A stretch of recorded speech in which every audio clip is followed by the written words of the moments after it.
শোনা যাচ্ছে কিনা একটু জানাবেন যে শুনতে পাচ্ছেন কিনা।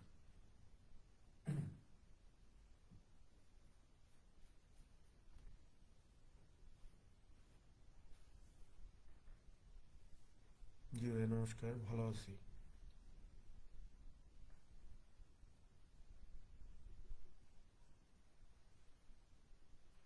ওয়ালাইকুম সালাম।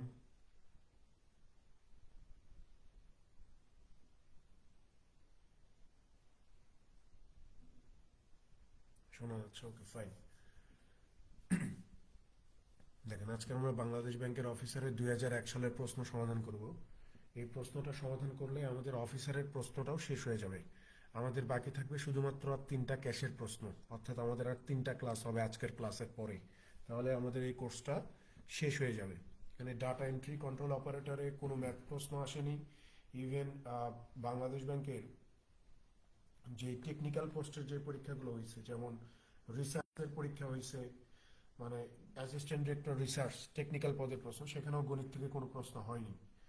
এবং 1986, 1988 এবং 1990 এই 3 সালের সহকারী পরিচালক পদের পরীক্ষায় কোনো গণিত প্রশ্নই আসতে দেখা যায়নি। ঠিক আছে, তো বলা চলে যে আমাদের আর 3টা প্রশ্ন সমাধান করতে হবে, 3 সেট প্রশ্ন ক্যাশ অফিসারে, তাহলে আমরা এখান থেকে বের হইতে পারবো। এবং এখানে মোটামুটি 500+, মানে 520+ প্রশ্ন আমাদের সমাধান করা হয়ে যাবে। এইটা আপনারা বুঝতে পারতেছেন কিনা জানেন, এটা একটা মানে হিউজ একটা বিষয়। ঠিক আছে, এটা অনেকেই করবে না। ঠিক আছে, যদি 1.5 লাখ মানুষ আবেদন করে, বাংলাদেশ ব্যাংকে যদি 1.5 লক্ষ মানুষ আবেদন করে, আপনি খুব কাছ থেকে দেখবেন যে 1,20,000 মানুষও এই কাজটা করবে না।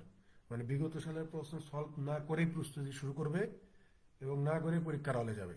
এবং এইটার সংখ্যা এত বেশি, আপনি চিন্তাও করতে পারবেন না যে এটার সংখ্যা কত বেশি। তো আপনারা অনেক লাগে যে আপনারা আগেই এটা শেষ করছেন, সার্কুলারের আগেই।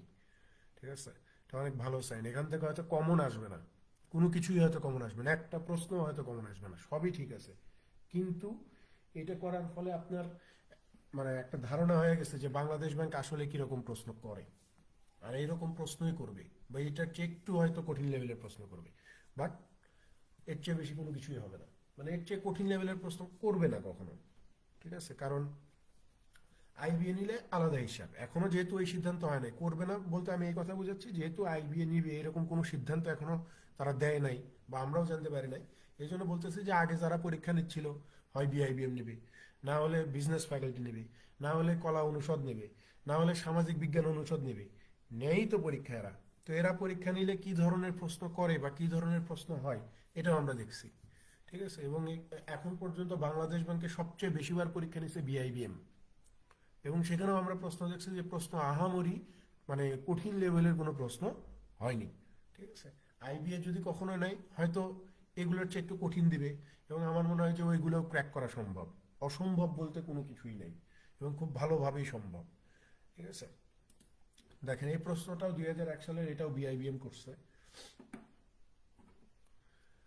1 নম্বর প্রশ্ন চলে যান।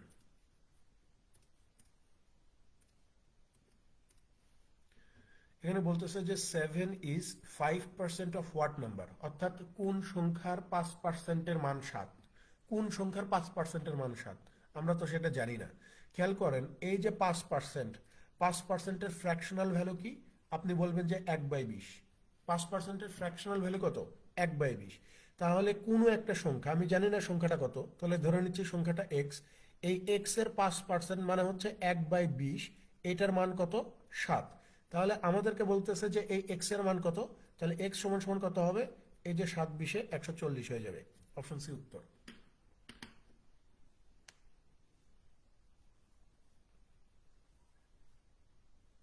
বা এইটাকে আপনি এইভাবেও করতে পারেন, আসলে অনেকভাবে ভাবা যায়, বুঝতে পারছেন?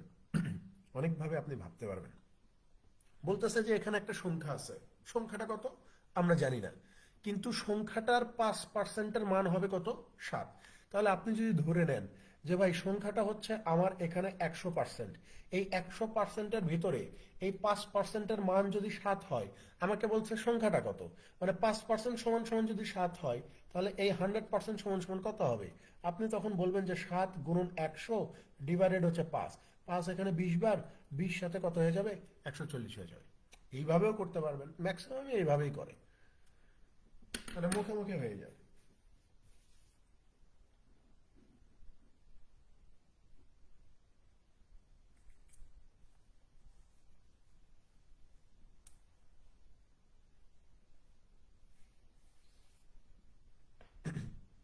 দুই নম্বরে চলে যান।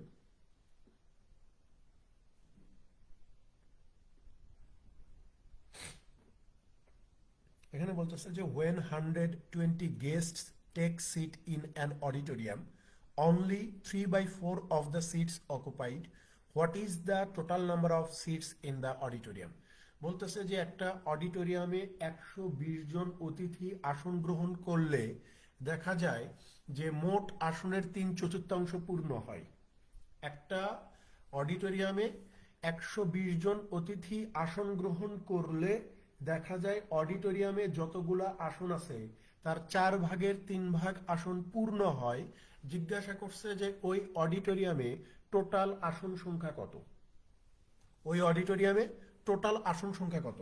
তাহলে 120 জন বসলে 4/3 পূর্ণ হয়, তার মানে টোটাল সিটিং ক্যাপাসিটি হচ্ছে ওখানে কত, 4, যার ভিতরে পূর্ণ হয়েছে কত, পূর্ণ হয়েছে কত, 3 ভাগ। টোটাল সিটিং ক্যাপাসিটি হচ্ছে 4, 4-এর ভিতরে পূর্ণ হয়েছে 3 ভাগ।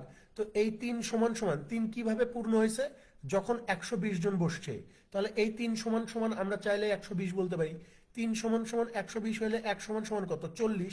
তো জিজ্ঞাসা করছে যে টোটাল কত, তো টোটাল হচ্ছে আমার 4, তো 4 সমান সমান কত, 4 40-এ 160। এই যে অপশন এতে উত্তর।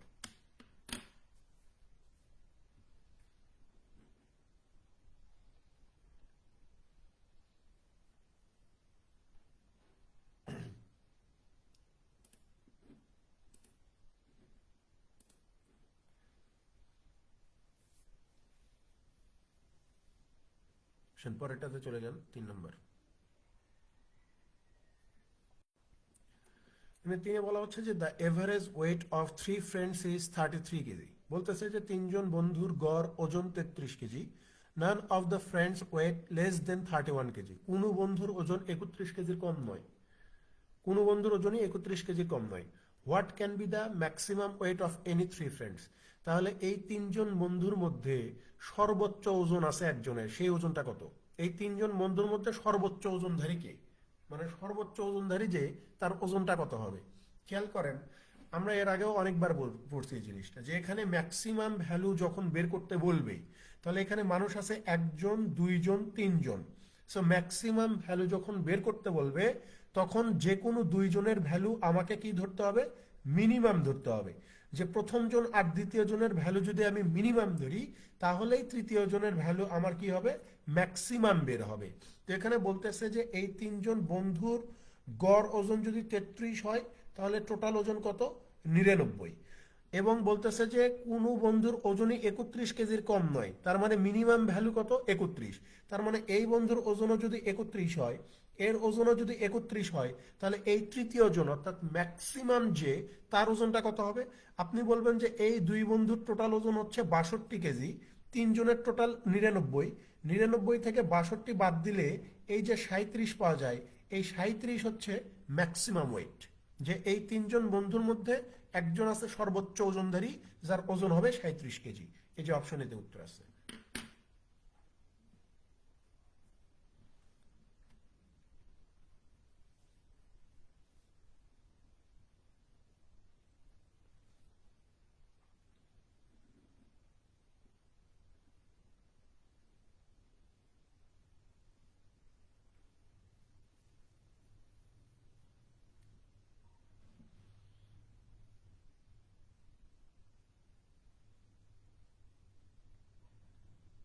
পরেরটাতে চলে যান।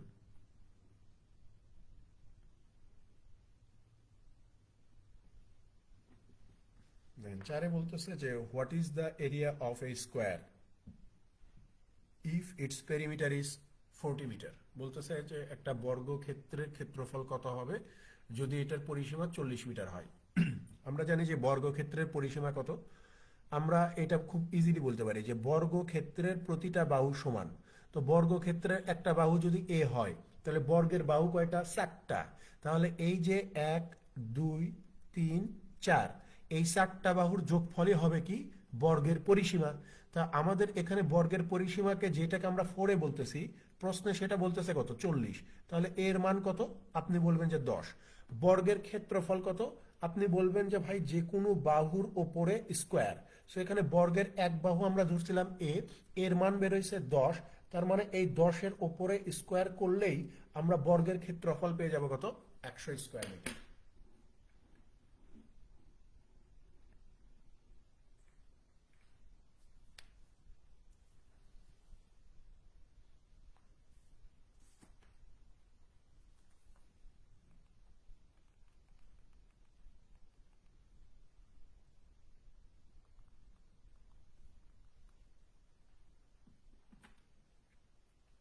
পরেরটাতে চলে যান।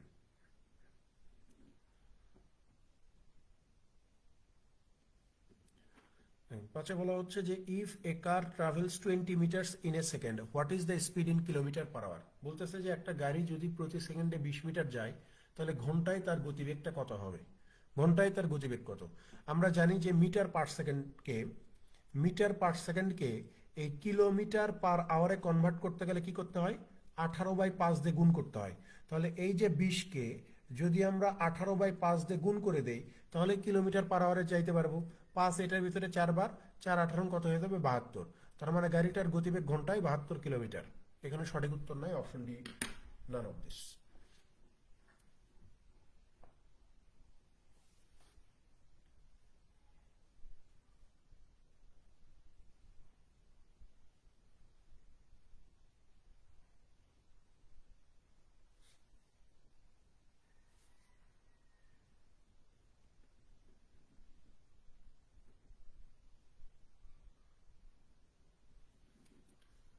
ছয় নম্বরে চলে যান। দেখেন, এটা অনেকবারে বিভিন্ন ছোট বড় মাঝারি সব ধরনের চাকরির পরীক্ষাতে এই প্রশ্নটা আসছে যে 1+2+3+ এরকম করে করে 100 পর্যন্ত এই সংখ্যাগুলোর যোগফল কত হবে। আমরা এই কয়েকদিন আগে এই টাইপের একটা প্রশ্ন সমাধান করে আসছি না, যে এরকম সংখ্যাগুলোর সমষ্টি কত হয় যদি সূত্র দিয়ে করতে চান, যে n/2 into 2a plus n-1 into D, তাই না? এই সূত্র প্রয়োগ করে আমরা এই সংখ্যাগুলোর সমষ্টি কত এটা বের করতে পারবো। এখানে পদ কয়টা আছে? আপনি বলবেন যে এখানে পদ আছে হচ্ছে 100টা। এখানে প্রথম পদ কত? এখানে প্রথম পদ হচ্ছে 1। এখানে একটা সংখ্যার সাথে আরেকটা সংখ্যার মানে কমন ডিফারেন্সটা কত? আপনি বলবেন যে সেটাও 1। এখন আপনি ম্যাথ সমাধান করতে পারেন। 100/2, ঠিক আছে? 2a মানে হচ্ছে 2 গুণ 1 যোগ n-1 মানে হচ্ছে 100 - 1। ডি মানে কি? এই যে কমন ডিফারেন্স হচ্ছে 1। তাহলে এখানে হচ্ছে আপনার 50, এখানে হচ্ছে 2 প্লাস 99 এর সাথে 1 গুণ করলে এই যে 99 হয়ে যায়। তাহলে এই যে 50 গুণন হচ্ছে 101, এই দুইটা যোগ করে দিলে কত হয়ে যাবে? এই যে 5050 হয়ে যাবে। অপশনে সঠিক উত্তর।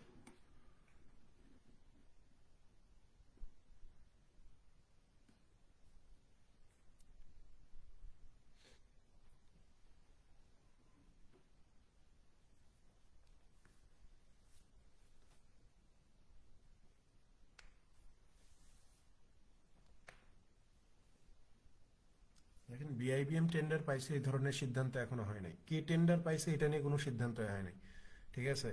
আপনারা ফেসবুকে যেগুলো দেখতেছেন এগুলো জাস্ট মানে মানে ভাওতাবাজি, আর কিছুই না। কোনো সিদ্ধান্তই হয় না এখনো। 22 সাল ভিত্তিক পরীক্ষা হবে কি হবে না, রিসার্কুলার হবে কি হবে না, এবং টেন্ডার কারা পাবে কি পাবে না, এই টাইপের কোনো সিদ্ধান্ত বাংলাদেশ ব্যাংক এখনো নেয়নি, ঠিক আছে? আর বিআইবিএম এর বিরুদ্ধে যে অভিযোগ, বাংলাদেশ বলে সবই সম্ভব, সব প্রতিষ্ঠানের বিরুদ্ধেই অভিযোগ এবং তাদেরকেই মাথায় উঠায় রাখা হয়, এটাই হয়েছে। বুঝতে পারছেন? আর বিআইবিএম মানে এটা হচ্ছে ঢাকা, আগে ছিল এটা ন্যাশনাল ইউনিভার্সিটির আন্ডারে, এখন এটা ঢাকা ইউনিভার্সিটির বিজনেস ফ্যাকাল্টির আন্ডারে, ঠিক আছে? আইবিএ যেরকম একটা ইনস্টিটিউট না,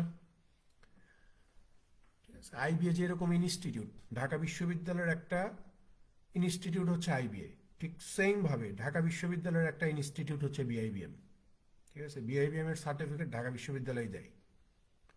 এবং বাংলাদেশ ব্যাংকের সাথে বিআইবিএম এর খুব সখ্যতা, বলা চলে যে মানে একটা অঙ্গ প্রতিষ্ঠানের মতো অনেকটা, ঠিক আছে?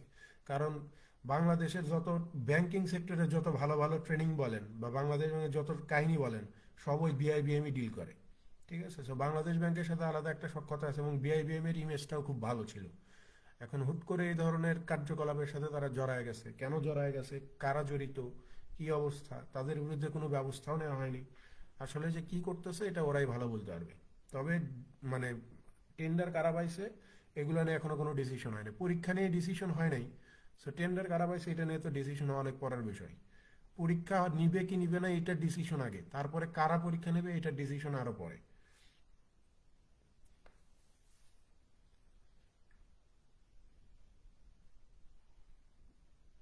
আমি এর আগে বলছি যে মানে আইবিএ নিবে, কিন্তু আইবিএ কে টাকা বেশি দিতে হবে। আইবিএ কে টাকা না দিলে আইবিএ পরীক্ষা নিবে না। বিআইবিএম কে দিয়ে যদি আপনি 100 টাকায় পরীক্ষা নেওয়াইতে পারেন, আইবিএ কে দিতে হবে 1000 টাকা। ঠিক আছে, আইবিএ কম টাকায় কোনো কিছু ডিল করবে না। এবং বিআইবিএম বলেন বা অন্যান্য প্রতিষ্ঠান বলেন, এরা মোটামুটি 5-6 দিন আগে প্রশ্ন তৈরি করে। আইবিএ এই কাজটা করে না, আইবিএ একদিন আগে সব করবে। ঠিক আছে, প্রশ্ন তৈরি করা, প্রশ্ন ছাপানো সব একদিনে করবে, আগের দিন করবে। মানে প্রশ্ন ফাঁস হওয়ার পসিবিলিটিটা আইবিএ তে খুব কম।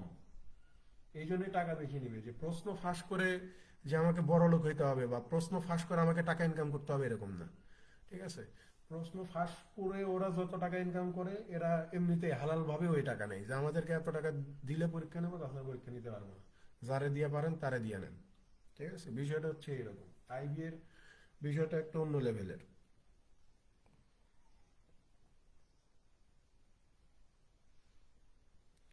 ওটাই তো, কেউ আসলে বিশ্বাস করতে পারে না, কারণ বিআইবিএম এর ফিল্ডটা খুব ভালো, বুঝতে পারছেন। বিআইবিএম আইবি এগুলো হচ্ছে এক ধরনের প্রতিষ্ঠান ছিল, কিন্তু হুট করে কেন এরকম হয়ে গেল কিছু মানুষের জন্য, এটা আসলে ভিতরের জিনিস যারা ওখানে আছে তারা ভালো বলতে পারবেন। বুঝতে পারছেন। দেখেন 7 নম্বরে কি বলা হচ্ছে, যে which is the smallest fraction, নিচের কোনটা সবচেয়ে ছোট ফ্র্যাকশন। নিচের কোনটা সবচেয়ে ছোট ফ্র্যাকশন। এই যে 4/12, 4/12কে কেটে আমরা 1/3 করতে পারি। আর 1/3 মানে হচ্ছে 0.33। ঠিক আছে, 16/31 এটাকে আমরা করতে পারি যে 100 দিয়ে যদি গুণ করে দেই তাহলে ওপরে 1600, নিচে হচ্ছে 31। 31 160-এর ভিতরে কতবার যাবে? আপনি বলবেন যে ভাই 5 বার যাবে। 5 31 155, হাতে থাকে 5, 5 আর 0 50, 31 50-এর ভিতরে কতবার যাবে? একবার যাবে, অর্থাৎ এখানে হবে 51 দশমিক সামথিং কিছু একটা। ঠিক আছে, 51 দশমিক সামথিং কোনো কিছু একটা। বা আপনি এখানেও সেম কাজটা করতে পারেন যে ভাই ধরেন যেহেতু সবগুলোকে আমি 100 দিয়ে গুণ করতেছি, এটা আবার এরকম করবো কেন, এটা ওইভাবে 100 দিয়ে গুণ করে, 100 দিয়ে গুণ করে দিলে এটা ধরেন যে 1/3 হইতো, সেটা 100, তো 3 দিয়ে 100কে ভাগ করলে এখানে 33 দশমিক সামথিং কোনো একটা কিছু হবে। এখানেও তাই, আপনি যদি এই যে 1800 ধরেন, 1800 নিচে যদি 36 ধরেন, তাহলে এখানে কত পাবেন? 36 180-র ভিতরে 5 বার, তার মানে এখানে 50 হবে। আর এখানে যদি আমরা 100 দিয়ে গুণ করে দিই তাহলে উপরে 500, নিচে হচ্ছে 13। 13 দিয়ে 500 গুণ করলে কত হবে? 4 তেরং 52, তার মানে হচ্ছে 3 তেরং 39, হাতে থাকে 11, 110। তাহলে 8 তেরং 104, অর্থাৎ 38 দশমিক সামথিং কিছু একটা আসতেছে। অর্থাৎ এই যে 5/13 সমান সমান 38 দশমিক সামথিং কিছু একটা। 18/36 মানে হচ্ছে 50। আর এই যে 16/31 এটা মানে হচ্ছে 51 দশমিক সামথিং। আর এই 4/12 মানে হচ্ছে 33 দশমিক। তো জিজ্ঞাসা করছে যে কোন ফ্র্যাকশনটা এখানে ছোট হবে। সো এখানে 4টা ফ্র্যাকশনের মধ্যে কোনটার মান সর্বনিম্ন? এটা সর্বোচ্চ, এটা মেজো, এটা তার চেয়ে ছোট, আর সবচেয়ে ছোট হচ্ছে 33। তার মানে অপশন ডি সঠিক উত্তর হবে। যে এখানে সবচেয়ে ছোট ফ্র্যাকশন হচ্ছে অপশন ডি, 4/12।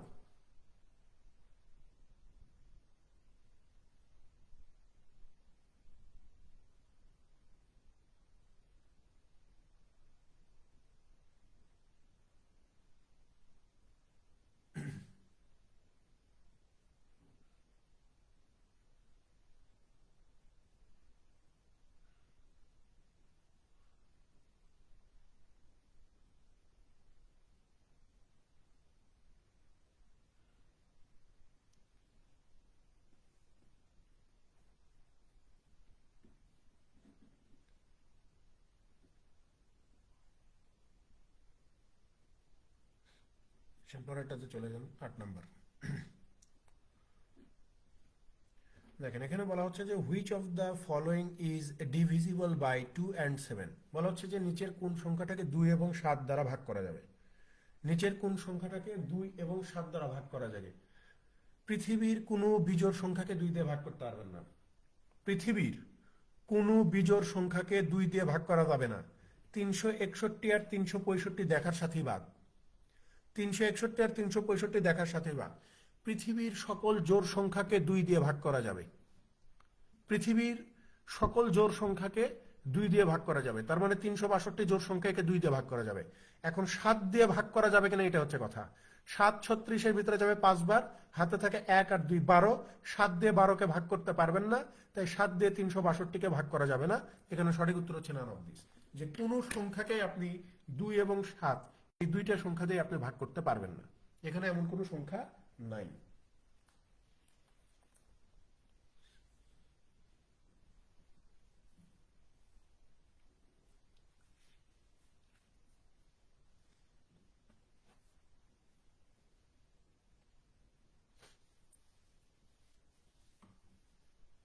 পরেরটাতে চলে যান, 9 নম্বর।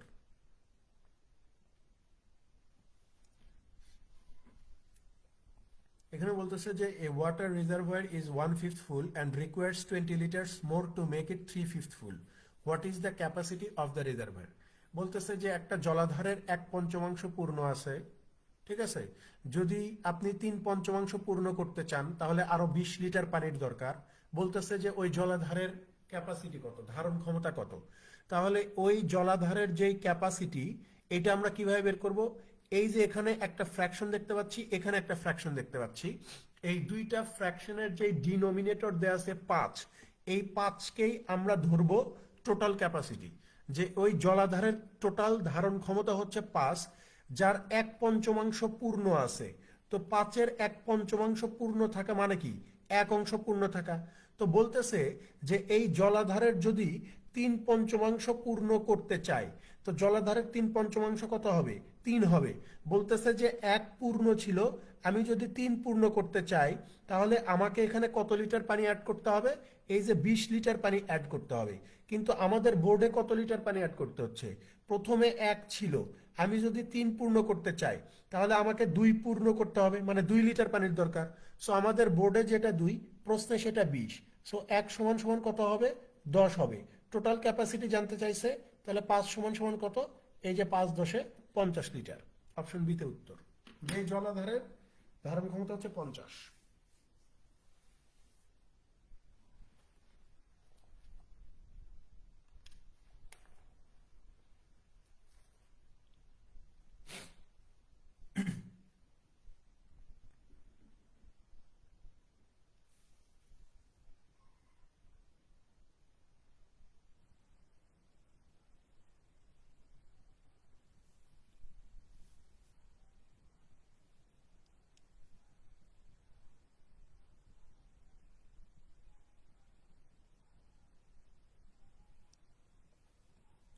পরেরটাতে চলে যান। দেখেন 10 নম্বরে কি বলা হচ্ছে যে if the sum of A and B is 40 and C is 32, what is the average value of A B C? বলতেছে যে এ আর বি এই দুইটার যোগফল হচ্ছে 40, সির মান দেওয়া আছে 32। আমাকে জিজ্ঞাসা করছে যে এ বি সির গড় কত। তাহলে খেয়াল করেন, এ বি সি এই তিনটার গড় জিজ্ঞাসা করছে। সো এ বির যোগফল হচ্ছে 40, সির মান দেওয়া আছে 32, এই তিনটার গড় কত? 40 আর 32 হচ্ছে 72। 72কে 3 দিয়ে ভাগ করলে আমরা গড় পেয়ে যাবো কত? 24। কোথায় উত্তর আছে? অপশন এতে।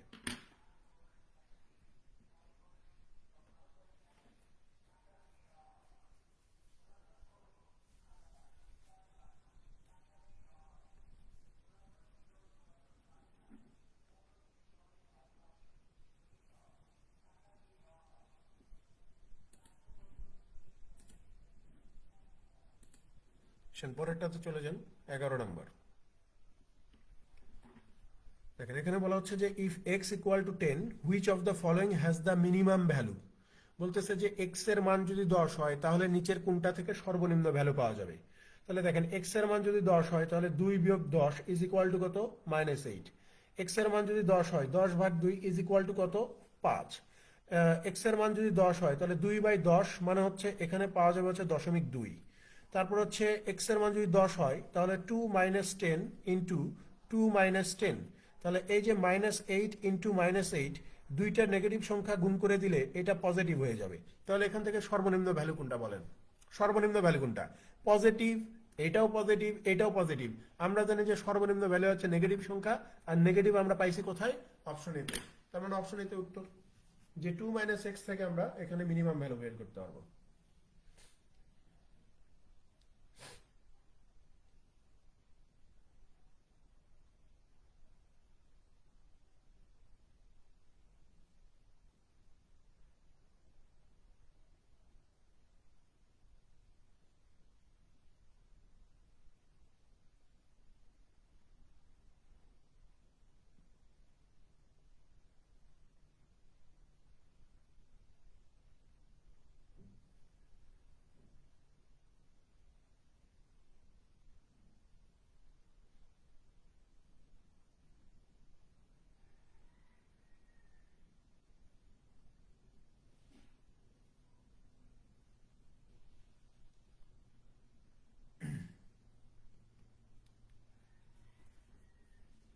পরেরটাতে চলে যান, 12 নম্বর। দেখেন এখানে কি বলা হচ্ছে যে হাউ মাচ ইন্টারেস্ট উইল টাকা 1000 earn in 1 year at an annual rate of 8% if interest is compounded every 6 month। বলতেছে যে 1000 টাকার 8% হার ষান্মাসিক চক্রবৃদ্ধি সুদে আপনি কত টাকা সুদ পাবেন? ভাই সহজ হিসাব, এখানে আমাকে যেহেতু বলে দিছে যে সুদের হিসাব করতে হবে কয়বার, মানে কয় মাস পর পর? 6 মাস পর পর। তাহলে আমার প্রথম কাজ হচ্ছে এই যে রেট পার্সেন্ট এইটাকে নিয়ে, যে রেট পার্সেন্ট দেওয়া আছে 8, এটাকে আমরা 2 দিয়ে ভাগ করে 4% করে দিব, কারণ 6 মাস পর পর সুদের হিসাব করব। আমাকে বলতেছে যে 1 বছরে আমি কত টাকা সুদ পাবো। এর আগেও আমরা এই টাইপের প্রশ্ন করছি যে 1 বছরে এখানে সুদের হিসাব করবে কতবার? 6 মাস পর পর, মানে 2 বার। আমি কি বলছি যে যতবার সুদের হিসাব করবে ঠিক তত বছরের কোট বসবে। এখানে 1 বছরে সুদের হিসাব করবে 2 বার, তাহলে কোট বসবে কত? 2 বছরের। 2 বছরের কোট কত? 2:1। তাহলে এই যে 1000-এর 4%, 1000-এর 4% হচ্ছে 40 টাকা, আবার 40-এর আবার 4% কত? এই যে 1 টাকা 60 পয়সা। তাহলে এখান থেকে আপনি কম্পাউন্ড ইন্টারেস্ট কত পাচ্ছেন? 40 × 80 যোগ 1 টাকা 60 পয়সা। তাহলে 1 বছরের টোটাল কম্পাউন্ড ইন্টারেস্ট কত? 81 টাকা 60 পয়সা। উত্তর আছে অপশন সিতে।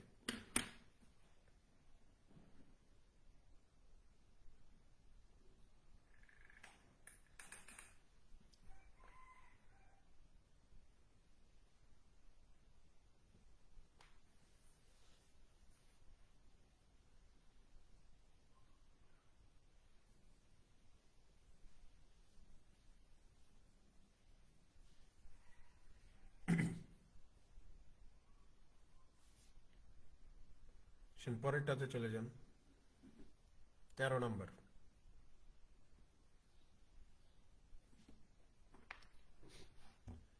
তেরোতে কি বলা হচ্ছে যে a man travel a certain distance at a rate of 20 mile per hour and returns at the rate of 30 mile per hour, what is his average speed? বলতেছে যে একজন মানুষ একটা নির্দিষ্ট দূরত্ব 20 মাইল/আওয়ার বেগে যাবে, আবার ফেরত আসবে 30 মাইল/আওয়ার বেগে, তাহলে তার গড় গতিবেগ কত? দেখেন এই যে এভারেজ স্পিড, এভারেজ স্পিডের সূত্র আমরা কি জানি? 2 × a × b ডিভাইডেড হচ্ছে a+b। তাহলে এই যে 2 যাওয়ার সময়ের গতিবেগ 20, ফেরত আসার সময়ের গতিবেগ হচ্ছে 30, আর যাওয়া এবং আসা মিলে কত গতিবেগ? 20 আর 30-এর যোগফল। তাহলে এখানে কত? 20×2 = 40 ইন্টু হচ্ছে 30, নিচে কত? 20 × 30 = 50। শূন্য আর শূন্য কেটে দেন, 5 এখানে 8 বার যাবে, 3 × 8 কত হয়ে যায়? এই যে 24 মাইল/আওয়ার হচ্ছে আপনার গড় গতিবেগ। এই যে অপশন এতে আছে 24 মাইল/আওয়ার হবে আমার গড় গতিবেগ।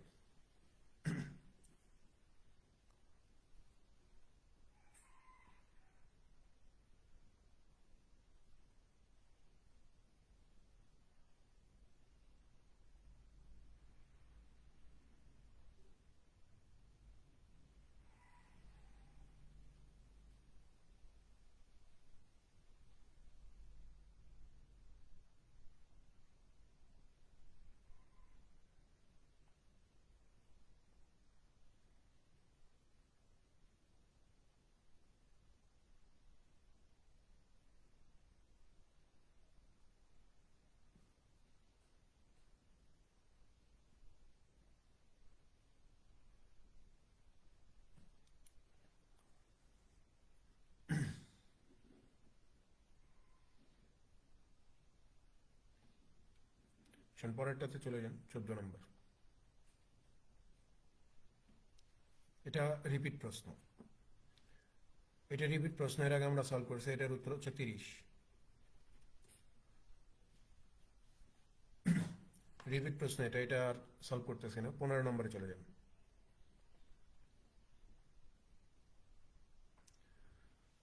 দেখেন 15তে বলা হচ্ছে যে a motorist must complete 180 mile trip in 4 hours if he averages 50 mile per hour for the first 3 hours of the trip.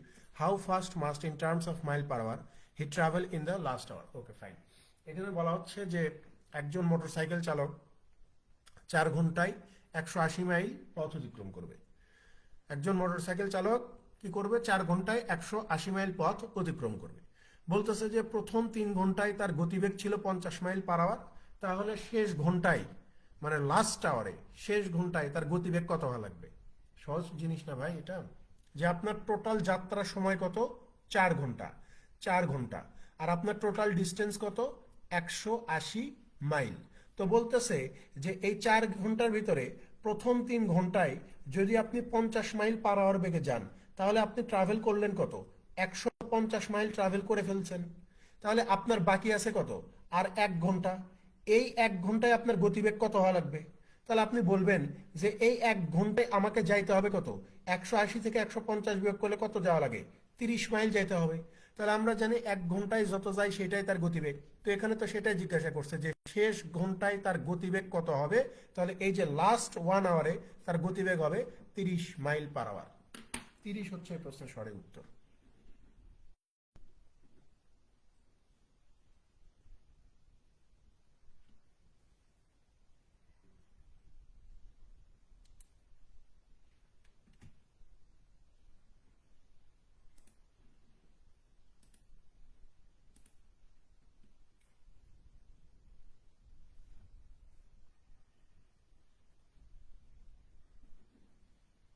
পরেরটাতে চলে যান 16 নম্বর।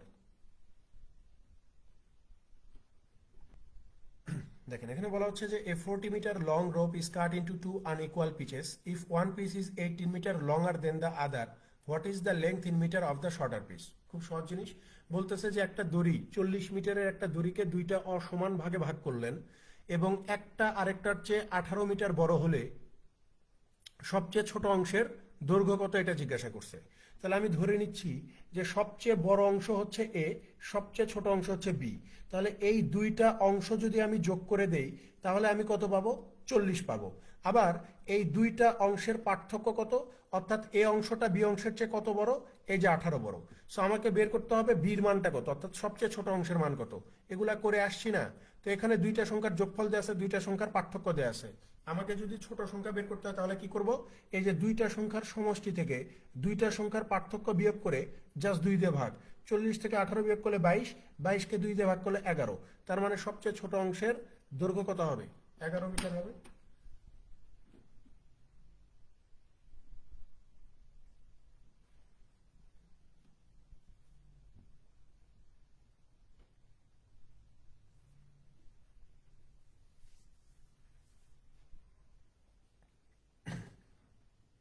পরেরটাতে চলে যান 17। 17তে বলা হচ্ছে যে when 4 is added to half of a number, একটা সংখ্যার অর্ধেকের সাথে যদি 4 যোগ করেন the result is 14, তাহলে ফলাফল আসবে 14। What is the number? সংখ্যাটা কত? খেয়াল করেন একটা সংখ্যা হচ্ছে n, এই n এর অর্ধেক মান হচ্ছে n/2, এটার সাথে 4 যোগ করলে যোগফল কত আসে? 14 আসে। তো জিজ্ঞাসা করছে সংখ্যাটা কত। তাহলে এই যে n/2 ইজ ইকুয়াল টু কত? 14 থেকে 4 বিয়োগ করলে 10, তাহলে n এর মান কত? 10 দুগুণ 20। এই অপশন সি তে উত্তর।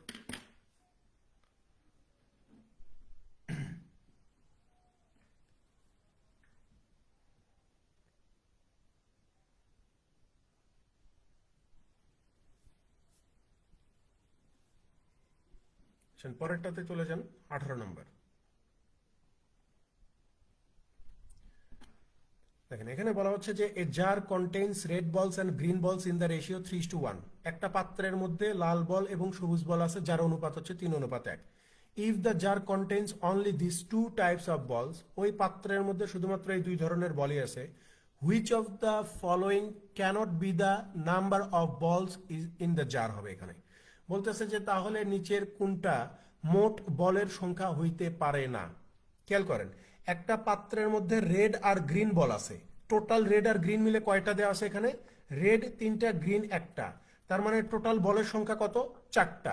তার মানে ওই পাত্রের মধ্যে যতগুলা বল আছে ওই বলের সংখ্যাকে আপনি অবশ্যই অবশ্যই 4 দিয়ে ভাগ করতে পারবেন।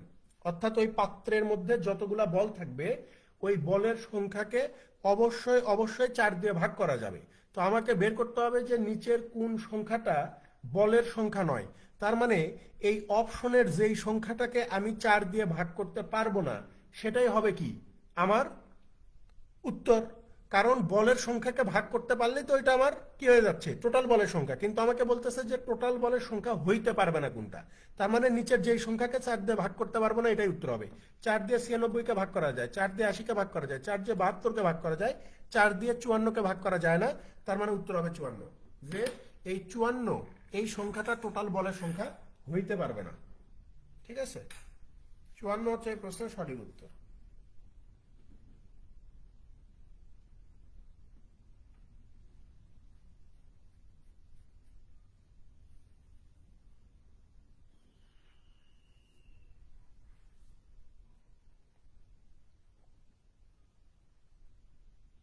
পরেরটাতে চলে যান।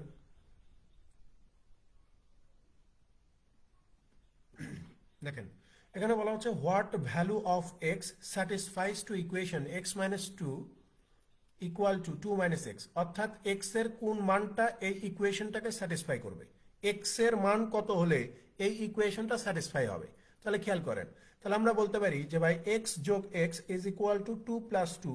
তার মানে হচ্ছে 2x ইজ ইকুয়াল টু যদি 4 হয় তাহলে এক্স এর মান কত হওয়া লাগবে?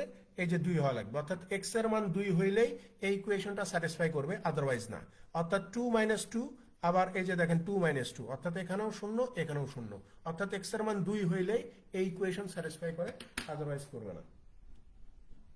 স্যাটিসফাই করবে মিন্স ইকুয়েশনটা সমান হবে আর কি।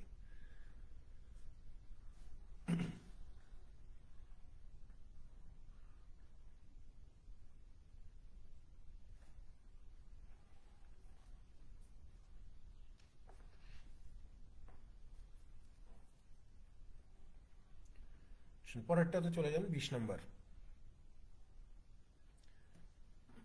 দেখেন, এখানে আমাকে একটা জাস্ট সহজ একটা রেশিওর প্রশ্ন দিয়েছে যে এ অনুপাত বি সমান সমান কত? 5:4। তারপরে বলতেছে যে এ অনুপাত সি, এটাকে আমরা একটু ঘুরে লিখতে পারি যে সি অনুপাত এ ইজ ইকুয়াল টু কত? এই যে 5:6। আমাকে বের করতে হবে যে সি অনুপাত বি কত। তাহলে এই যে সি অনুপাত বি কত এটা বের করতে পারবেন না? প্রথমে কে আছে? সি আছে। তার মানে প্রথমের এই দুইটা 5 গুণ করে দেন, 5 5-এ কত হবে? 25 হবে। শেষে কে আছে? বি আছে। বিটটা বের করার জন্য কি করব? এই 6 আর 4 গুণ করে দিব। 6 আর 4 গুণ করে দিলে কত পাওয়া যায়? 24। তার মানে সি আর বির অনুপাত কত? এই যে 25:24।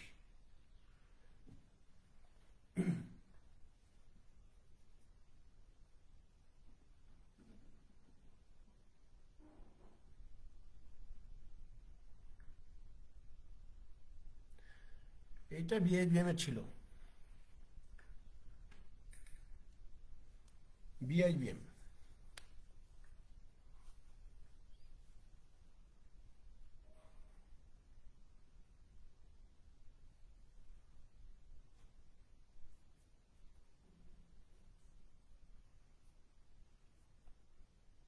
দেখেন, পরীক্ষা যারাই নেই ততদিন পর্যন্ত বিষয়টা সেটেল হবে না যতদিন পর্যন্ত আপনি কোনো প্রপার একটা সিলেবাস দিচ্ছেন। আমাদের স্টুডেন্টরা মানে আমরা আমাদের ফোকাস থেকে সরে যাই। আমরা আন্দোলন ঠিকই করি, বা আমরা চিঠিপত্রও দেই, বা আমরা ফোন করেও বলি, কিন্তু কথা হচ্ছে যে আসল কথাটা বলি না। কেউ একবারের জন্য এই আন্দোলন নিয়ে একবারের জন্য কেউ বাংলাদেশ ব্যাংকের সামনে দাঁড়া নাই যে আমাদেরকে প্রপার একটা সিলেবাস দিতে হবে। ঠিক আছে, যে আপনি কোন কোন টপিক থেকে বিসিএস এর যেরকম একটা সিলেবাস মেনটেন করে আপনাকে একটা সিলেবাস দিতে হবে। আজ পর্যন্ত কেউ বাংলাদেশ ব্যাংকের সামনে এই আন্দোলন করে নাই। আপনি যদি এই আন্দোলনটা করেন এবং এই আন্দোলনটা সফল হয় যে হ্যাঁ ব্যাংকের জন্য একটা সিলেবাস থাকবে, যে আপনি সাধারণ জ্ঞান দিবেন, সারমর্ম দিবেন, ভাব সম্প্রসারণ দিবেন, না কি দিবেন, সেটা সিলেবাসে উল্লেখ করেন, আমরা সেই রকম প্রিপারেশন নিয়ে যাব। এখন আপনি একবার দিচ্ছেন ফোকাস রাইটিং, একবার দিচ্ছেন আর্গুমেন্ট রাইটিং, একবার দিচ্ছেন সারমর্ম, একবার দিচ্ছেন ভাব সম্প্রসারণ, একবার দিচ্ছেন জিকে, একবার দিচ্ছেন এক কথায় প্রকাশ। রিডিকিউলাস। এইটা কোনোদিন হয়? এটা কখনো হয়? ব্যাংকে যারা পড়ে, ব্যাংকের যারা প্রিপারেশন, এরা সারমর্ম পড়ে যায়, ভাব সম্প্রসারণ পড়ে যায়?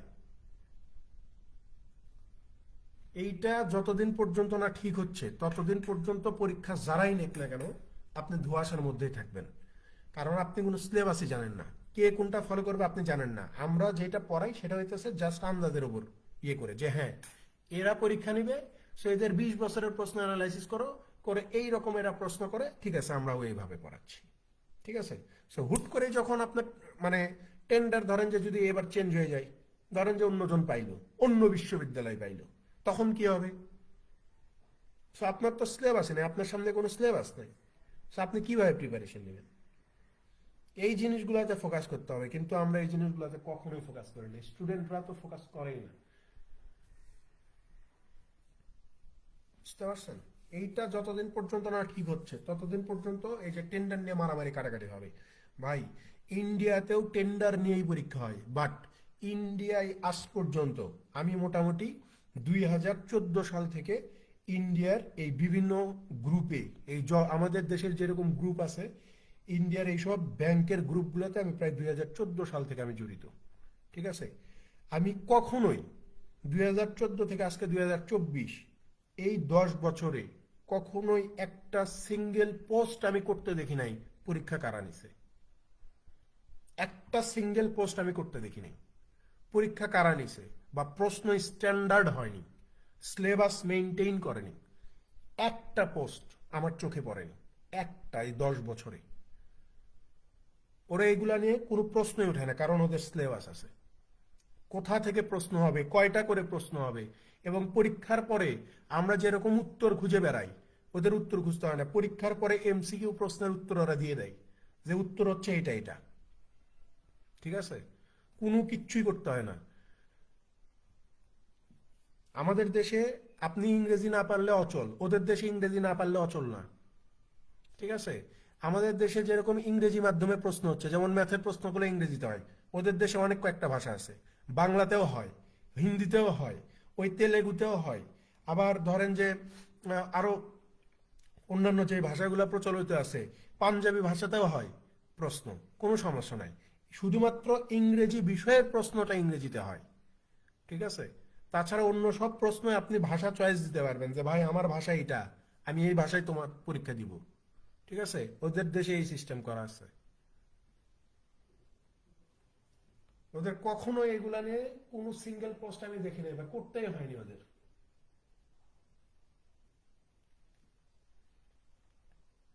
বুঝতে পারছেন? এইগুলো আগে না ঠিক করলে এই যে টেন্ডার নিয়ে কামড়াকামড়ি বন্ধ হবে না আমাদের। 21 নম্বরে চলে যান। দেখেন 21-এ বলা হচ্ছে যে out of 7500 applications for a recruitment test, 1500 failed to appear for the test. What percent of the total applicants did appear for the test? বলতেছে যে একটা চাকরির পরীক্ষার জন্য 7500 জন মানুষ আবেদন করছে, যার ভিতরে 1500 জন মানুষ পরীক্ষা দেয়নি। তাহলে টোটাল পরীক্ষা দিছে যারা, তাদের পার্সেন্টেজটা কত, অর্থাৎ টোটাল কত পার্সেন্ট পরীক্ষার্থী পরীক্ষায় অংশগ্রহণ করছে এটা বের করেন। তাহলে এটা সহজ না? যে 7500 জনের মধ্যে যদি 1500 জন পরীক্ষা না দেয়, তার মানে 6000 জন পরীক্ষা দিছে। তাহলে এই যে 7500-র মধ্যে 6000 মানুষ পরীক্ষা দিল, এটা শতকরায় কত এটা দেখাতে বলছে। তাহলে 20 20 কেটে দেন, 75, এটার ভিতরে 600-র ভিতরে 8 বার আর একটা শূন্য, তাহলে কত পার্সেন্ট মানুষ পরীক্ষায় অংশগ্রহণ করে? এই যে 80%। উত্তর আছে অপশন ডিতে, যে 80% শিক্ষার্থী পরীক্ষায় অংশগ্রহণ করবে।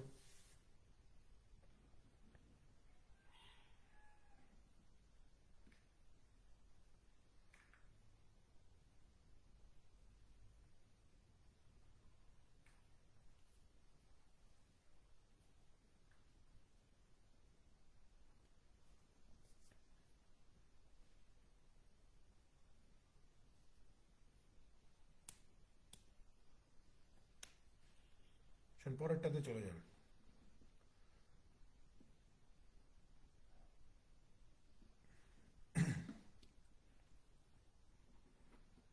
দেখেন 22-এ বলা হচ্ছে যে in a cricket tournament 30,000 tickets were sold. একটা ক্রিকেট টুর্নামেন্টে 30,000 টিকিট ধরেন বিক্রি হয়ে গেছে। 1/4 of the tickets were sold at টাকা 30। 30 টাকার টিকিট বিক্রি হয়েছে 1/4। 1/3 ওয়ার সোল্ড অ্যাট টাকা 25 ইচ। 25 টাকার টিকিট বিক্রি হয়েছে 1/3। And the remaining tickets were sold at taka 20 each. আর অবশিষ্ট টিকিট 20 টাকা দিয়ে বিক্রি হয়েছে। How many tickets were sold at taka 20? তাহলে 20 টাকার কতগুলা টিকিট বিক্রি হয়েছে এটা বের করতে হবে। তাহলে খেয়াল করে দেখেন 30 টাকার টিকিট বিক্রি হয়েছে কত? এই যে 30,000-এর 1/4। তো 30-এর 1/4 কত? এই যে 7,500। ঠিক আছে, তারপরে বলতেছে যে 25 টাকা। 25 টাকার টিকিট বিক্রি হয়েছে কত? বলতেছে যে এই যে 30,000, 30,000-এর হচ্ছে 1/3। তো 30,000-এর 1/3 কত? এই যে 10,000। আমাকে জিজ্ঞাসা করছে যে 20 টাকার টিকিট বিক্রি হয়েছে কতগুলো, তখন আমি বলবো যে ভাইয়া এই যে টোটাল টিকিট বিক্রি হয়েছে 30,000, যার ভিতরে এই যে 17,500, মানে এই দুইটা যোগ করে দিলে আমরা পেয়ে যাবো কত? 17,500 টিকিট বিক্রি হয়েছে 30 টাকার আর 25 টাকার। তাহলে 20 টাকার টিকিট বিক্রি হয়েছে কত? এই যে 30,000 বিয়োগ হচ্ছে 17,500 ইজ ইকুয়াল টু কত হবে? এই যে 12,500। অপশন সিতে উত্তর, যে 20 টাকার 12,500টা টিকিট বিক্রি হয়।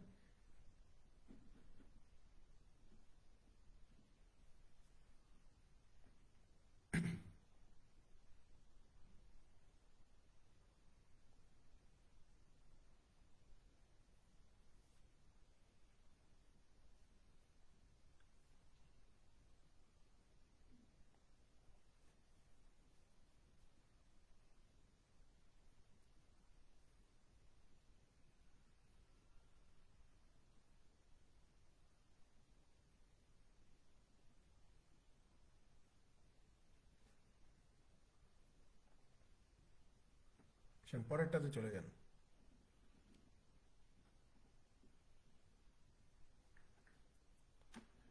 দেখেন এই প্রশ্নের উত্তরটা ম্যাক্সিমাম জায়গায় ভুল দেওয়া আছে। ঠিক আছে, এই প্রশ্নের উত্তর ম্যাক্সিমাম জায়গায় 190 দেওয়া আছে, যেটা 100% রং উত্তর। ঠিক আছে, 100% ভুল উত্তর। এই প্রশ্নের উত্তর যেখানে যেখানে 190 দেওয়া আছে সেটা ফলো করবেন না, মানে সেই উত্তরটা শুধু নেবেন না, কারণ 190 এখানে ভুল উত্তর। 190 হবে না। আমি আপনাকে বুঝাচ্ছি কেন ভুল উত্তর। এখানে বলা হচ্ছে যে দেয়ার আর 20 members on a football squad. একটা ফুটবলের স্কোয়াডে 20, মানে একটা ফুটবল স্কোয়াড হচ্ছে 20 সদস্য বিশিষ্ট। In electing a captain and a co captain, আপনি একজন অধিনায়ক আর একজন সহ অধিনায়ককে বাছাই করবেন। How many different outcomes of the election is possible, মানে আপনি এই একজন অধিনায়ক আর একজন সহ অধিনায়ককে কতভাবে বাছাই করতে পারবেন। কথা বুঝতে হবে, 20 জন মানুষের মধ্য থেকে যদি আমি একজন অধিনায়ক আর একজন সহ অধিনায়ককে বাছাই করি, তাহলে এই বাছাইটা আমি কতভাবে করতে পারবো, কতভাবে একজন অধিনায়ক আর একজন সহ অধিনায়ক নির্বাচন করতে পারবো বা নির্ণয় করতে পারবো, এটা আমাকে বের করতে হবে। আমরা প্রথমে কি কাজটা করি যে ভাই 20 জনের মধ্য থেকে আগে 2 জনকে বাছাই করি, তাই না? কথা হচ্ছে যে অধিনায়ক আর হচ্ছে সহ অধিনায়ক 2 জন, তাহলে 20 জনের মধ্য থেকে 2 জনকে বাছাই করলাম যে এই 2 জনকে আমি অধিনায়ক আর সহ অধিনায়ক বানাবো। কিন্তু আমি কিন্তু একবারের জন্যও বলি নাই যে ধরেন যে 20 জনের মধ্যে একজন হচ্ছে এ আর একজন হচ্ছে বি, এই 2 জনকে আমি নিলাম অধিনায়ক আর সহ অধিনায়ক হওয়ার জন্য, তাহলে 20 থেকে 2 নিলাম। কিন্তু আমি কি একবারও বলছি যে এখানে কে অধিনায়ক আর কে সহ অধিনায়ক? তো আমাকে তো বের করতে হবে যে এখানে কে অধিনায়ক আর কে সহ অধিনায়ক। তাহলে আপনি তখন বলবেন যে এই 2 জনের মধ্যে আবার আপনাকে কম্বিনেশন করতে হবে, মানে বিন্যাস করতে হবে এদেরকে। তাহলে কি করা লাগবে? এই 20C2-র সাথে এই 2কে গুণ করতে হবে, কারণ এই 2 জনের মধ্যে আবার আপনার ইয়ে করতে হবে, বাছাই করতে হবে যে কারা কারা কারা হইতে পারে। তা 2 জনের মধ্যে এটা কত, মানে কত ফ্যাক্টোরিয়ালে নির্ণয় করা সম্ভব? 2 ফ্যাক্টোরিয়াল, আর 2 ফ্যাক্টোরিয়াল মানে কত? 2ই হবে। তাহলে 20C2 মানে কত? 20C2 মানে হচ্ছে 20 গুণন 19, আর 2 মানে হচ্ছে 2 ইন্টু 1, এটার সাথে গুণন হচ্ছে 2। 2 এটার ভিতরে কতবার যাবে? 10 বার। 19 10-এ কত? 190, আর এই যে হচ্ছে গুণন 2 ইজ ইকুয়াল টু হচ্ছে 380 উত্তর। কিন্তু ম্যাক্সিমাম জায়গায় শুধুমাত্র উত্তর লিখছে 20C2 ইজ ইকুয়াল টু 190। এটা ভুল উত্তর। যে 20 জনের মধ্যে থেকে 2 জনকে আপনি নিছেন, ফাইন, কিন্তু এই 2 জনের মধ্যেও আপনার আমাকে কি করতে হবে? দেখতে হবে যে কতভাবে অধিনায়ক আর সহ অধিনায়ক হইতে পারে। এই এ আর বি এই 2 জনের মধ্যে 2 ভাবে সহ অধিনায়ক আর অধিনায়ক হইতে পারে, তাহলে সেই 2কে আপনাকে গুণ করতে হবে না? এই দুইকে গুণ করতে হবে, গুণ না করলে হবে না। সেখানে সঠিক উত্তর হচ্ছে 380।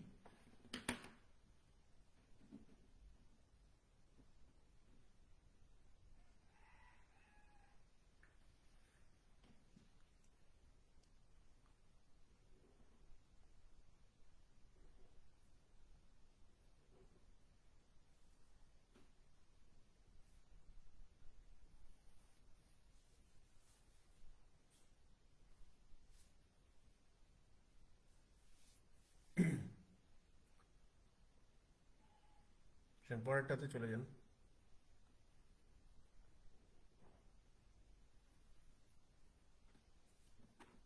হ্যাঁ, 24-এ বলা হচ্ছে যে X's marks are 70, 90, 65, 85 and 75. What marks he must get on the next test to raise her average to 80। বলা হচ্ছে যে এক্স একটা কয়েকটা পরীক্ষায় যে নাম্বারগুলো পাইছে, একটা দুইটা তিনটা চারটা পাঁচটা, পাঁচটা পরীক্ষায় এই নাম্বারগুলো পায়। বলতেছে যে ষষ্ঠ পরীক্ষায় সে কত নাম্বার পাবে, যার ফলে তার গড় কত হয়ে যাবে, 80 হয়ে যাবে। তাহলে টোটাল পরীক্ষা যদি 6টা হয়, 6টা পরীক্ষার গড় যদি 80 হয়, তাহলে টোটাল নাম্বার কত, 480। তাহলে এই যে ষষ্ঠ পরীক্ষায় সে কত নাম্বার পাইছে এটা বের করতে হবে।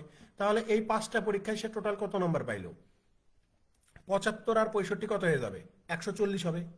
140 আর 90 কত, 230। 230 আর 70 কত, 300। 300 আর 85 কত হবে, 385। তাহলে এই যে ষষ্ঠ পরীক্ষায় তার প্রাপ্ত নম্বর কত হবে, আপনি বলবেন যে 6টা পরীক্ষার টোটাল নম্বর 480 থেকে 5টা পরীক্ষার টোটাল নাম্বার এই যে 385-কে যদি বাদ দিয়ে দেই, তাহলে আমি উত্তর পেয়ে যাব। তাহলে এখানে কত হবে, এইদিকে 15 ওইদিকে 80, তার মানে হচ্ছে 95। এই যে অপশন ডিতে উত্তর, যে ষষ্ঠ পরীক্ষায় সে 95 নম্বর পাইলে তার গড় নম্বর 80 হবে।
পরেরটাতে চলে যান।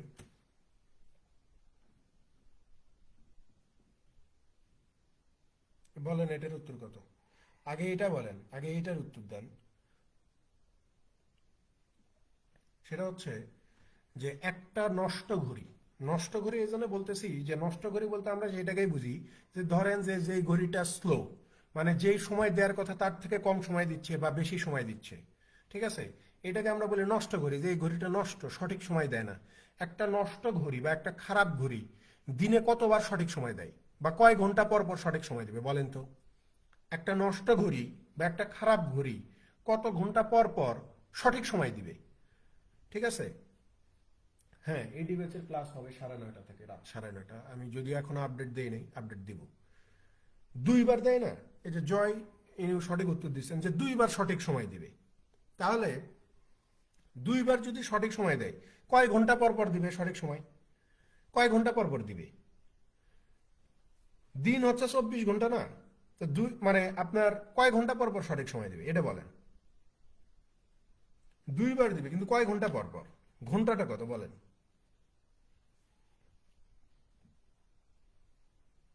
12 ঘন্টা পর পর। তাহলে বলেন তো এখন এটার উত্তর কত হবে, 25-এর উত্তর কত হবে।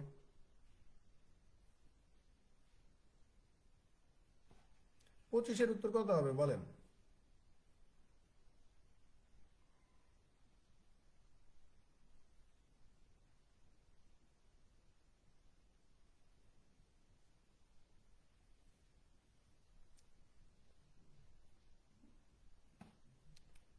দেখেন, সহজ জিনিস, এখানে বলতেছে যে a clock loses 10 minutes each day. বলতেছে যে একটা ঘড়ি প্রতিদিন 10 মিনিট করে মানে পিছনে থাকে বা স্লো হয়, প্রতিদিন 10 মিনিট স্লো হচ্ছে। How many days will take to reach a point where the clock will indicate the correct time. বলতেছে যে তাহলে কতদিন পরে এই ঘড়িটা সঠিক সময় দিবে। তাহলে খেয়াল করেন, 10 মিনিট লস করে বা 10 মিনিট কম সময় দেয় একদিনে, 10 মিনিট কম সময় দিবে একদিনে। তাহলে 60 মিনিট, 60 মিনিট বা 1 ঘন্টা কম সময় দিবে কয় দিনে? আপনি বলবেন যে ভাই 6 দিনে। 10 মিনিট কম সময় দিবে একদিনে, তাহলে 60 মিনিট কম সময় দিবে কয় দিনে? 6 দিনে। তাহলে খেয়াল করে দেখেন, ঘড়িটা সঠিক সময় দিবে কয় ঘন্টা পর পর? 12 ঘন্টা পর পর। তাহলে 1 ঘন্টা, 1 ঘন্টা আপনার মানে 1 ঘন্টা টাইম পিছিয়ে থাক মানে 1 ঘন্টা টাইম লস হয় কয় দিনে? 6 দিনে। তাহলে 12 ঘন্টা পর যদি সঠিক সময় দেয়, তাহলে 12 ঘন্টা লস হবে বা 12 ঘন্টা পরে মানে সঠিক সময় দিবে, এই সময়টা তাহলে কত হবে? আপনি তখন বলবেন 12 × 6 না, অর্থাৎ 72 দিন না, যে 72 দিন পরে ঘড়িটা সঠিক সময় দেবে। 1 ঘন্টা পিছিয়ে থাকে 6 দিনে, তাহলে 12 ঘন্টা পিছায় থাকবে বা সঠিক সময় দিবে, যেটাই বলি না কেন, তাহলে 12 ঘন্টা পিছায় থাকলেই তো সঠিক সময় দিবে। তো 12 ঘন্টা পিছায় থাকবে কত দিনে? এই যে 6 আর 12 গুণ করলে এই যে 72 দিন পাওয়া যায়। সঠিক উত্তর আছে অপশন বিতে, যে ঘড়িটা সঠিক উত্তর দিবে হচ্ছে 72 দিনে।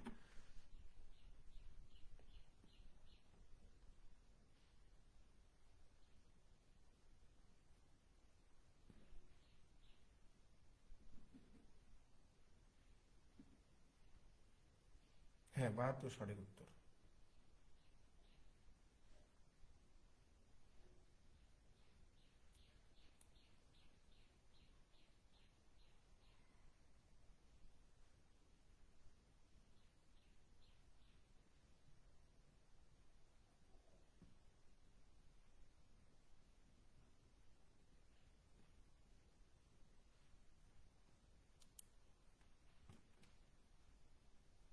পরেরটাতে চলে যান।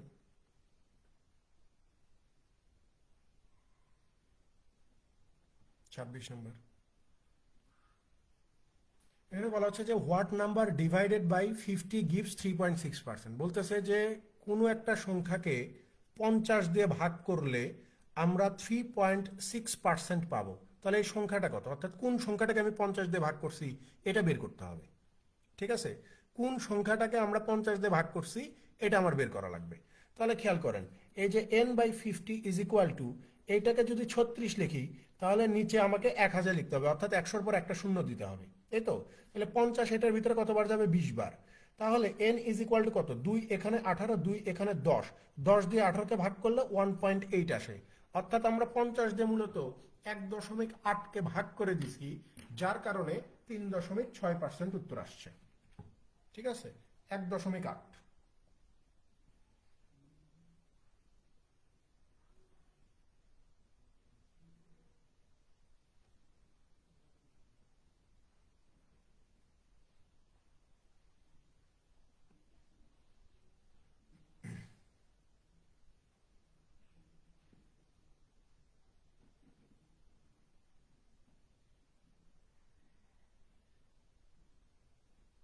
ওই যে সেই জন্যই তো প্রশ্ন করলাম যে একটা ঘড়ি সঠিক সময় দিবে কয় ঘন্টা পর। ওই তো উত্তর তো আপনারাই দিলেন যে একটা ঘড়ি সঠিক সময় দিবে 12 ঘন্টা পর। তো প্রশ্নে তো এটাই জিজ্ঞাসা করছে যে সঠিক সময় দিবে, যে ঘড়িটা যদি প্রতিদিন একদিনে যদি 10 মিনিট করে লস করে, তাহলে ঠিক এরকম 1 ঘন্টা লস করতে তার 6 দিন লাগবে, আর 12 ঘন্টা পরে সঠিক সময় দিবে। তাহলে 12 ঘন্টা পরে কতদিন হবে? মানে 12 ঘন্টায় যাইতে গেলে, 1 ঘন্টায় যাইতে যদি 6 দিন লাগে, তাহলে 12 ঘন্টায় যাইতে কয়দিন লাগবে? 6 × 12 = 72 দিন না?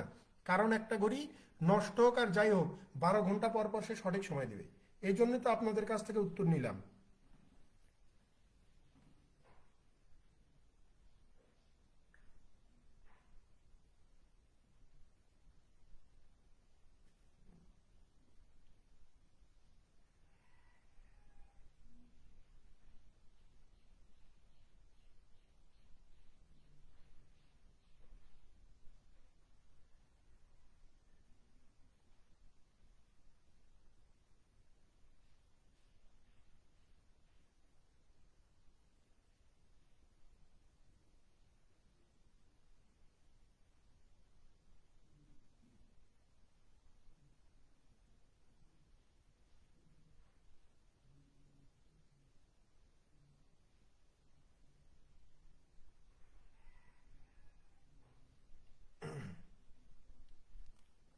পরেরটাতে চলে যান। 27 নম্বর দেখেন, এটা কি বলতেছে যে 8 টেলিফোন পোলস আর ইচ 15 ফিট অ্যাপার্ট। বলতেছে যে 8টা টেলিফোনের খুঁটি একটার সাথে আরেকটার দূরত্ব হচ্ছে 15 ফিটের। What is the distance in feet from the first to the last pole? তাহলে প্রথম পোল থেকে শেষ পোলের দৈর্ঘ্যটা কত? তাহলে ধরে নেন যে এখানে 1 number, 2 number, 3 number, 4 number, 5 number, 6 number, 7 number, 8 number. এই যে টেলিফোনের 8টা খুঁটি আছে, প্রত্যেকটা খুঁটির মধ্যকার দূরত্ব কত? এই যে 15 করে, 15 করে, ঠিক আছে, 15 করে। তাহলে এই যে প্রথম খুঁটি থেকে একদম শেষ খুঁটি পর্যন্ত দূরত্ব কত? আপনি বলবেন যে 15, এখানে আছে 7 বার। তাহলে মানে 8টা খুঁটির মধ্যে গ্যাপ আছে 7টা, প্রত্যেকটা গ্যাপের ডিস্টেন্স হচ্ছে 15 ফিট করে হইলে টোটাল গ্যাপ কত? বা 1 নাম্বার খুঁটি থেকে 8 নাম্বার খুঁটি পর্যন্ত টোটাল দূরত্ব কত হবে? আপনি বলবেন যে ভাই 7 15 105 ফিট। কোথায় উত্তর? অপশন সিতে, যে প্রথম খুঁটি থেকে শেষ খুঁটির দূরত্ব হচ্ছে 105 ফিট।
পরেরটাতে চলে যান 28 নম্বর।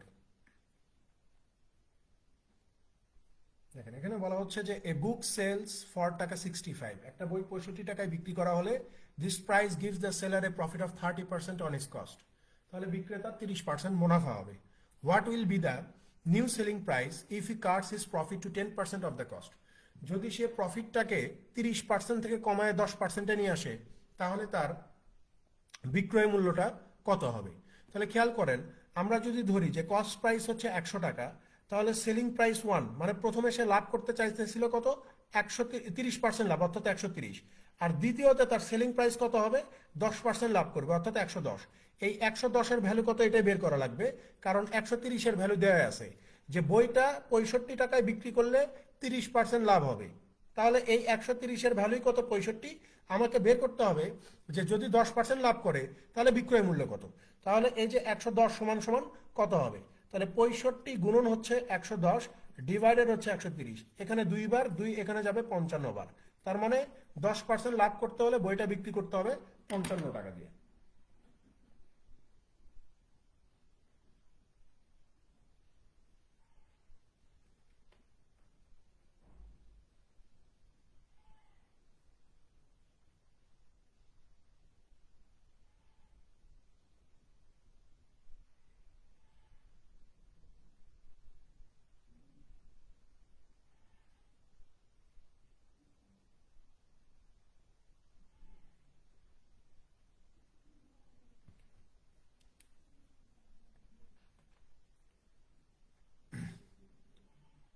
পরেরটাতে চলে যান 29 নাম্বার।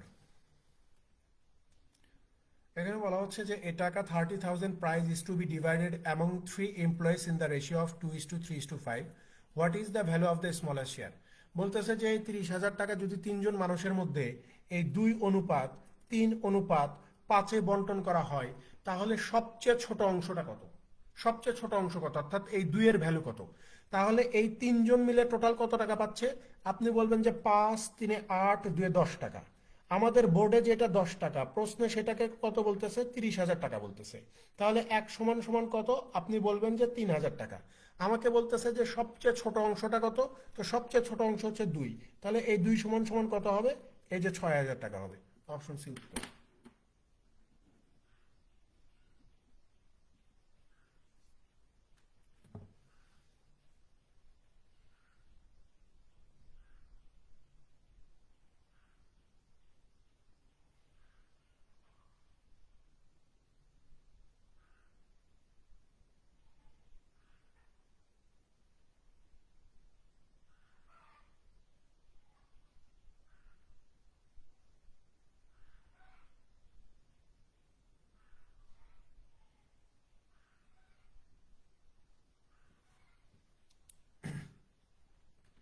লাস্ট ম্যাচ চলে যান 30 নম্বর।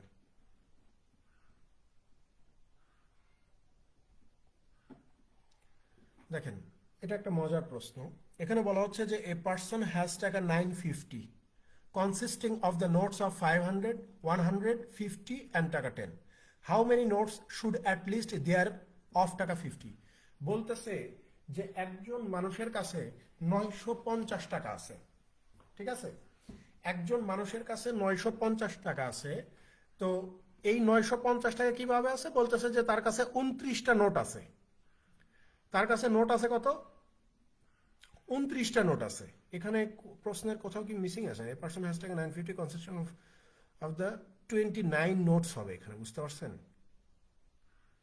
এখানে কনসিস্টিং অফ দ্য 29 নোটস হবে, মানে 29টা নোট আছে। তার ভিতরে 500 টাকার নোট আছে, 100 টাকার নোট আছে, 50 টাকার নোট আছে, 10 টাকার নোট আছে। এই রকম টাকার 29টা নোটের সমন্বয়ে তার কাছে টোটাল টাকা আছে হচ্ছে আপনার এই 950। তো জিজ্ঞাসা করছে যে তার কাছে অ্যাট লিস্ট কয়টা 50 টাকার নোট আছে, ঠিক আছে? অ্যাট লিস্ট কয়টা 50 টাকার নোট আছে এইটা আমাকে বের করতে হবে, ঠিক আছে? দাঁড়ান তো একটা মিনিট, আমি জাস্ট একটু প্রশ্নটা একটু কারেকশন করে দিই। ওখানেই বোধহয় 29 হবে।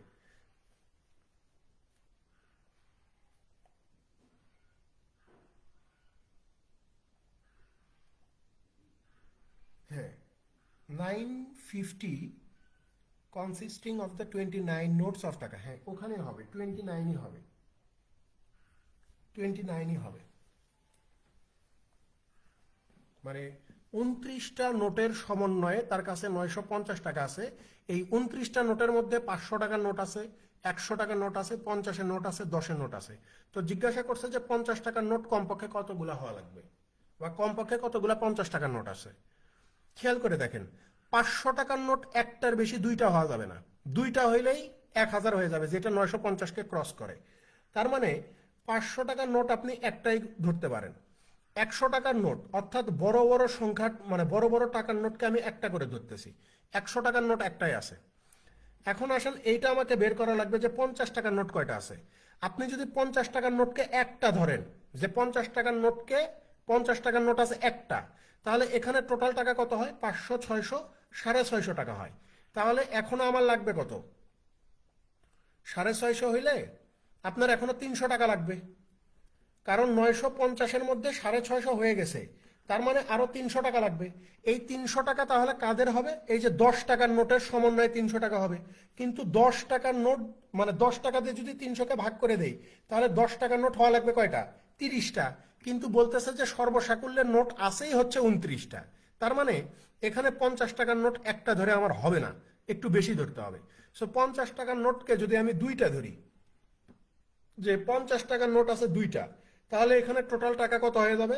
আপনি বলবেন যে 100, 100, 200 আর 500, 700 টাকা হবে। 700 টাকা। তাহলে 950 হইতে গেলে এখন আমার কত টাকা হওয়া লাগবে? আপনি বলবেন যে 250 টাকা হওয়া লাগবে। সো 10 টাকার নোটের সমন্বয়ে যদি আমি 250 টাকা করতে চাই, তাহলে 10 টাকার নোট আমার কয়টা লাগবে? 25টা লাগবে। খেয়াল করেন, তাহলে এই যে 10 টাকার নোট, এইটা থাকবে 25টা, 500 টাকার নোট থাকবে একটা, 100 টাকার নোট থাকবে একটা, 50 টাকার নোট থাকবে দুইটা। খেয়াল করেন নোটের সংখ্যা কয়টা হচ্ছে? 25, 26, 27, 29। এই যে মিলে গেছে। তার মানে 50 টাকার নোট অ্যাটলিস্ট আমার দুইটা থাকা লাগবে। 50 টাকার নোট অ্যাটলিস্ট আমার কয়টা থাকা লাগবে? দুইটা থাকা লাগবে। দুইটা থাকলেই প্রশ্নের এই যে যাবতীয় সত্য যে 29টা নোট হওয়া লাগবে, এটা স্যাটিসফাই করে। ঠিক আছে? সো 50 টাকার নোট অ্যাটলিস্ট হবে হচ্ছে দুইটা।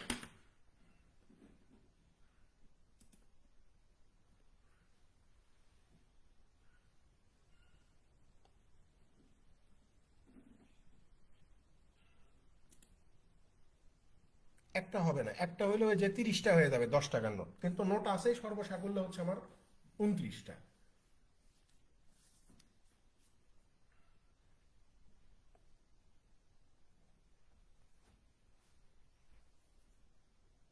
আজকে মঙ্গলবার না, মঙ্গল বুধ,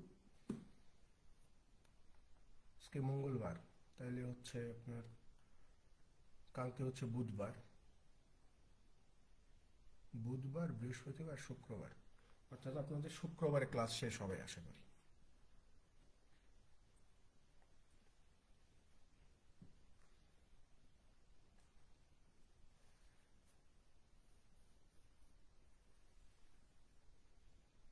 তো ঠিক আছে, দেখা হবে ইনশাল্লাহ আগামীকালকের ক্লাসে। ভালো থাকবেন সবাই। আল্লাহ হাফেজ।